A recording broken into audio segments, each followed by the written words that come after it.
might look like a scene from a vintage movie, but it's not from way back when, it's right now. And we're about to meet two delightfully eccentric, well, bike enthusiasts doesn't really do them justice. I don't necessarily have that collecting obsessive bug that Paul has got. It's a disease, you know. Collectors are, they're in trouble, really. And have a look at this, a hobby that's gone haywire. It's fair to say Paul and Charlie Farron are bike mad. Ooh, bit of Very bass to it. strident. Strong. Get That's out a my get way. out of my way. Definitely.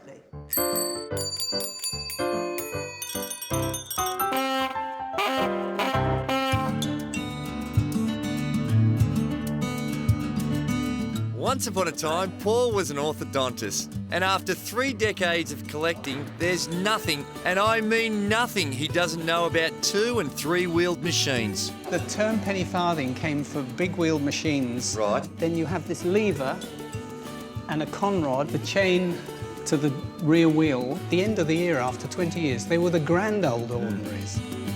And Charlie's not just along for the ride, she's bitten with the bike bug too. This one here is your favourite. Isn't it gorgeous? It's a beauty. Can't you understand why?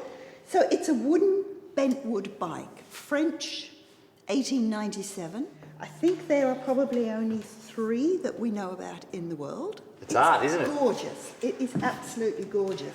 Now, Paul, this is an unusual one. I've never seen a bike before that has got springs in the tyres. This particular bicycle was made during the First World War because of the shortage of rubber in Germany. So for the officers, they came up with this solution. It's got about 4 or 5 very thin laminated steel layers sitting on top of something that looks like valve springs. This is pretty simple technology.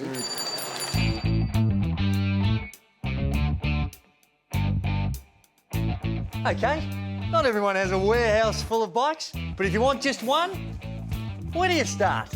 G'day, Warren. Hi, Andrew. How you going, mate? Very well, thanks. Just in the market for a bike. This is where you decide if you want an off-road bike, a mountain bike, or a general all-rounder for the city. Now, Warren, this looks like a very sophisticated unit. Well, this is designed for long-distance riding, so more than 20 kilometres, up to 200 kilometres a day. Great training bike or a great racing bike, but it's not comfortable for short distances around the city. Andrew, if you said you wanted to do mountain bike riding, where there's rough gravel and steep climbs and off-road all the way, this is the ideal bike because we have a larger, fatter tyre. Ooh, yes. The handlebars are higher up. The bike's still very light, but it has disc brakes and it's ideal for off-road use. It was. Most importantly, I'm very impressed with the colour. Terrific. What have we got here? This is a bike in between a mountain bike and a road bike, Andrew. If you're going to ride around the city on bike paths, a little bit of gravel, then it's just going to be a great general purpose bike and they're a lot more affordable. This is the one for me, you reckon? I think so. Next, it's the fitting. Yes, I'm learning it's mucho important to get fitted for your bike. Seat height, not too much weight over handlebars, pedals.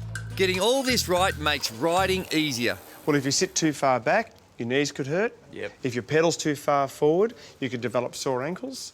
And if you have your handlebars too long, you develop a sore neck and numb fingers. We don't want that. And last but not least, something to protect your scone. How do I look? That's the easy bit. Now I've got one more cycling experience. Wow. We are a long way out, Paulie. You got me? Yep, on some crazy impulse, I promised Paul I'd be back. Geez, what were they thinking all these years ago? But have a look at this. I'm away now. I've got it. I'm upright. I'm seeing the world on a new perspective. Whoa! Hang on, Paul. Not real confident about stopping. Can I do it? Yes. Beautiful.